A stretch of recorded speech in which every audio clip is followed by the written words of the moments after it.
দর্শক, এই মুহূর্তে জামায়াতের নির্বাচনী জনসভার খবর জানাতে যুক্ত হচ্ছেন আমাদের সহকর্মী মাসুদ সুমন। সুমন, আপনি তো লক্ষ্মীপুরে আছেন, এই মুহূর্তে কি অবস্থা দেখছেন সব মিলিয়ে জানাবেন, এবং নেতা কর্মীরা কি বলছেন? জামায়াতের আমির তো অল্প কিছুক্ষণের মধ্যে এখানে আসার কথা, সব মিলিয়ে জানাবেন আমাদের। ধন্যবাদ।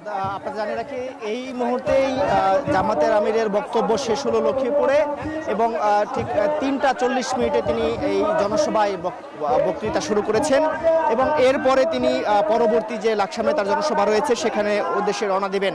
এবং এর আগেও আপনারা যেমনটি জানেন, নোয়াখালী এবং ফেনীতে জনসভায় বক্তব্য দিয়েছেন তিনি। একইভাবেই আমরা এখানেও দেখেছি এই লক্ষ্মীপুরবাসীর বিভিন্ন দুর্ভোগের কথা যেমনটি এর আগে নেতা কর্মীরা বক্তব্যে বলেছিলেন, সেসব লাঘবের জন্য বিভিন্ন প্রতিশ্রুতি দিয়েছেন। এছাড়াও নারীদের উপর যে সহিংসতা হচ্ছে দেশের বিভিন্ন স্থানে, সেসবের সমালোচনা করেছেন এবং বলেছেন নারীদের গায়ে হাত দেওয়ার আগে যেন আরেকবার চিন্তা করা হয়, কারণ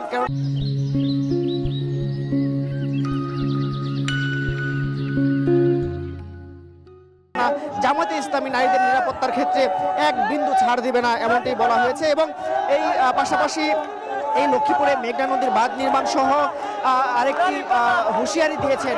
বাঁধ নির্মাণের পাশাপাশি বলেছেন এর আগে ক্ষমতায় থাকাকালে যারা দেশের টাকা লুটপাট করেছে তাদের গলার ভেতর দিয়ে হাত দিয়ে সেই টাকা বের করে আনা হবে, এবং বলেছেন জামাতে আমির সেই টাকা দেশের উন্নয়নের কাজে ব্যয় করা হবে, এমনটি বলা হয়েছে। জামায়াতে ইসলাম ক্ষমতায় গেলে সকল ধর্মের মানুষকে বুকে নিয়ে একসাথে দেশ গড়ার কাজ করবে, এবং সকল ধর্মের বর্ণের মানুষের ধর্মীয় নিরাপত্তা বা সামাজিক নিরাপত্তা নিশ্চিত করা হবে, এমনটি বলেছেন জামাতের আমির। পাশাপাশি ক্ষমতায় গেলে তিনি বলেছেন জামাতে ইসলাম সরকার গঠন করলে বিদেশিদের সাথে ঠিক বন্ধুত্বপূর্ণ আচরণ থাকবে, এবং এই অভ্যন্তরীণ বিষয়ে হস্তক্ষেপ করলে তাদেরকে ছাড় দেওয়া হবে না। তো এই ছিল লক্ষ্মীপুরের সমাবেশ থেকে আমার কাছে সর্বশেষ।